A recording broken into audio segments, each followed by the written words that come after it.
Bonjour à tous. Bonjour mes amis. Je vous fais cette petite vidéo pour faire le point sur l'assassinat de notre frère Martinez Zogo.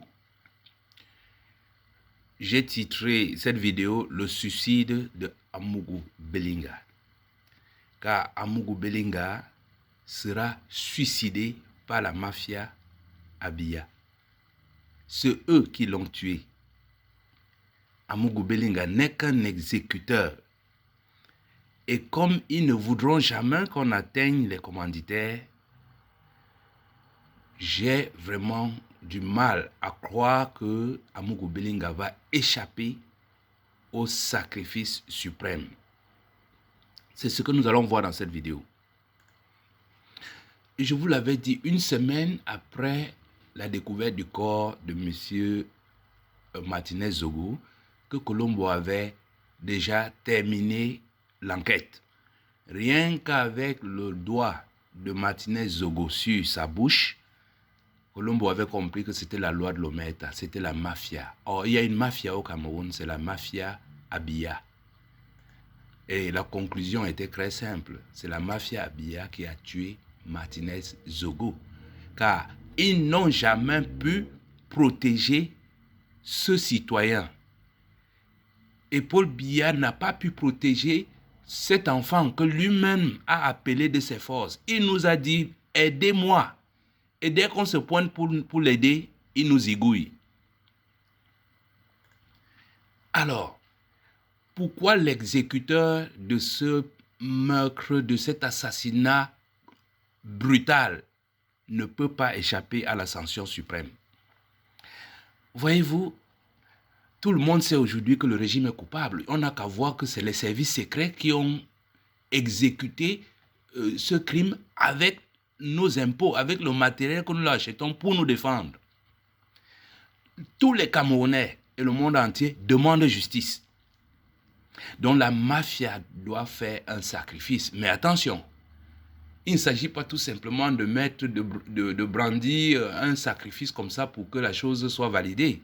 Non, la mafia veut le faire sans assumer ses actes. C'est pour ça que je vous dis, je crois que notre voisin de Kondengui est coincé. Ce que Amougou Belinga sait ou ne sait pas, c'est qu'en ce moment, la mafia Abia est en train de calibrer le sacrifice, de voir comment ils vont l'amener à la population, bien au monde entier, pour que ce soit accepté. Leur souhait le plus ardent, c'est de le pousser au suicide. Pour bien comprendre la situation de M. Amougou Belinga, je vais vous raconter l'histoire le sort des chiens, de ces chiens enragés que les Européens développent et qui finissent par s'attaquer aux êtres humains. Ce sont des chiens extrêmement agressifs qui ont un propriétaire. Et généralement, le propriétaire fait appel à un graisseur de chiens qui va essayer d'humaniser le chien. Mais malheureusement, il arrive fréquemment que ces chiens-là se retournent contre les êtres humains, créant des dégâts. Mais vraiment, vous ne pouvez pas imaginer ce que ces chiens enragés peuvent causer sur un être humain. Il n'y a que ceux qui ont vu le corps de Martinez Zogo qui peuvent imaginer le genre de violence que ces chiens peuvent exercer sur l'être humain. Évidemment, la justice face à ce genre de drame n'a que quelques options. Soit le chien est épargné, c'est le cas quand le chien agit en légitime défense ou bien quand c'est des chiens policiers. Mais dans la plupart des cas, le chien est sanctionné. Normalement, le chien devrait être sanctionné avec son maître ou avec son dresseur. Mais dans la plupart des cas, le maître et le dresseur rejettent toute la faute sur le chien qui ne peut pas parler. Enfin, le chien aboie, mais ce n'est pas une langue que les humains comprennent. Donc, dans ces cas-là, la sanction du chien, c'est souvent l'orientation vers un centre de régressement où on va l'humaniser à nouveau. Ça, c'est dans le cas où le patron, ou le maître, ou le dresseur acceptent leur faute. Donc, ils sont aussi sanctionnés. Mais dans la plupart des cas, comme je vous l'ai dit, ils rejettent tout sur le chien. et le chien est donc euthanasié. Euthanasié veut dire le chien est tué ou suicidé. Maintenant, transposons cet exemple à la situation de M. Amougou Belinga. Le propriétaire ici, c'est Motazé.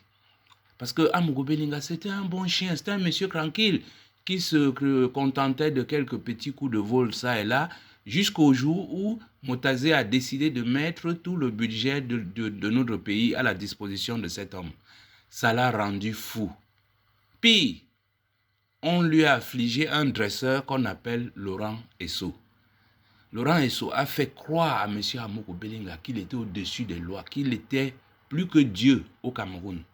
Je vous dis, tous ceux qui ont reçu des lattes, des morceaux de lattes sur leur tête dans son bureau peuvent témoigner de la violence, de l'arrogance, de la toute-puissance que cet homme éprouvait à cause de Laurent Esso, dont l'homme était devenu extrêmement dangereux.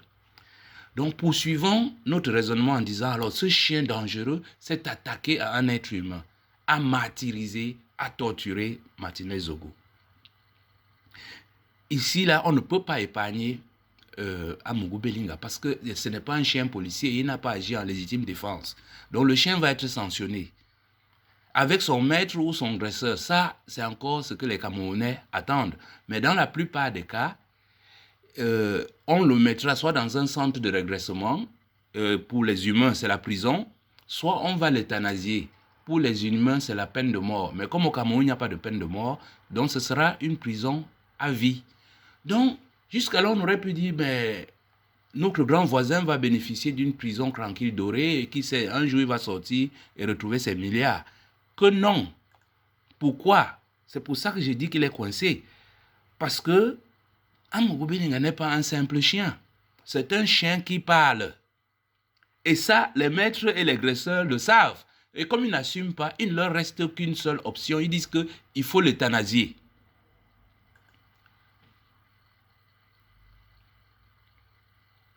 Donc, en attendant cette issue fatidique, la mafia gagne du temps. La mafia elle confie d'abord l'enquête à la France. Je vous rappelle que c'est RSF qui déclenche les enquêtes. Et Arnaud Fromager, là, il est venu même au Cameroun bloquer la libération sous condition de Amougou Belinga, dit-il. La justice est bloquée, elle ne s'est jamais engagée dans cette histoire. C'est une commission créée par la mafia qui gère la chose. Et tous les jours, on change les juges.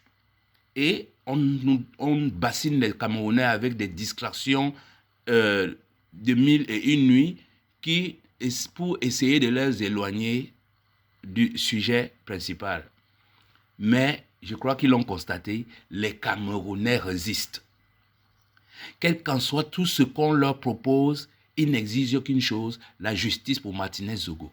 Mais voyez-vous, depuis l'assassinat de Martinez Zogo, il y a près de 3 prêtres qui ont été tués ou enlevés au Cameroun. Plus de 200 Camerounais ont été tués violemment. Je vous dis, 24 femmes ont été brutalement assassinées depuis la mort de Martinez Zogo, l'assassinat de Martinez Zogo. Tous les jours, la moindre pluie, on a des lacs au Cameroun, sans compter les destructions des maisons à gauche et à droite et tous ces accidents audio. Mais ne mentionnons pas les 500 000 emplois que Paul Biya aurait créés pour la jeunesse, qui consiste à aller enlever les ossements de nos frères, sœurs et parents dans les cimetières. N'oublions pas de mentionner tous les petits gates qu'on essaie de ressortir ça et là pour éloigner les Camerounais du sujet. Mais les Camerounais persistent et signent. Ils veulent la justice pour Martinez Zogo. Et pendant ce temps, Moutazé essaie de motiver Amougou Belinga en lui disant de ne pas parler. Moutazé lui-même, il est dans un silence total et il maintient le financement des lignes 65, 94, 57, dont toutes les entreprises de Amougou Belinga qui ne sont pas rentables continuent à fonctionner. Laurent Esso, de son côté, motive Amougou Belinga en gardant aussi le silence. Il fait un profil très bas. Je vous rappelle que Arnaud Fromager, celui qui accuse notre ministre de la Justice, est venu ici au Cameroun et il n'a pas été arrêté. Pour ceux qui connaissent le bourreau de Bibi Gota et de Ateba Yene, ils sont surpris, qu'ils ne disent même pas un mot.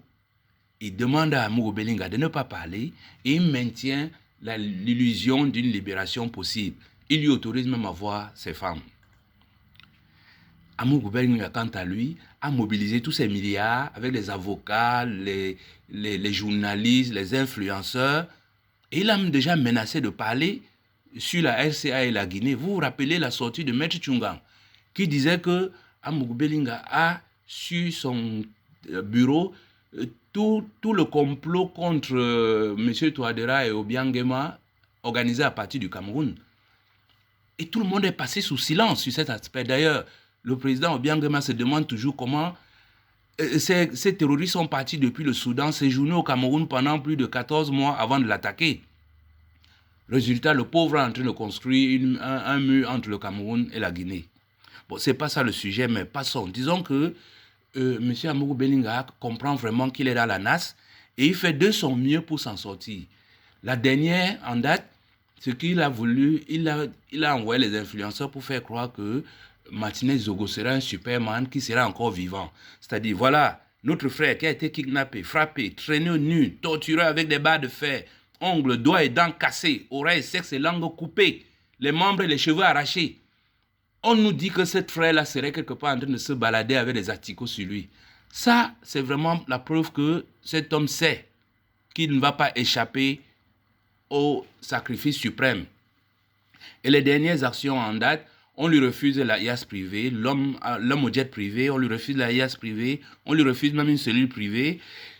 Il est obligé de simuler la folie, hein, car apparemment, il a atteint d'une folie qui lui permet de distinguer la cellule d'une prison d'une chambre de luxe. Et le pire, on dirait qu'il planifie son évasion, ce qui rend jaloux et met en courroux le Nongui, le locataire de Genève. C'est-à-dire que c'est lui seul qui était capable de mobiliser toute l'armée dans la ville de Yaoundé à son passage. Aujourd'hui, c'est Amourou Belinga qui le fait. Donc, son cas s'aggrave. Notre voisin est décidément coincé.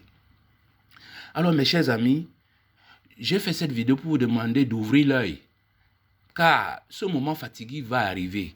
Vous aurez quelques signes précurseurs. Quand il va commencer à avoir les fins des privilèges, la fermeture des lignes 94. On va commencer à signaler les infidélités de ses épouses. Car regardez bien sur cette photo. Ce monsieur est avec 3 de ses nombreuses épouses, sans compter ses conquêtes parmi lesquelles on cite des ministres.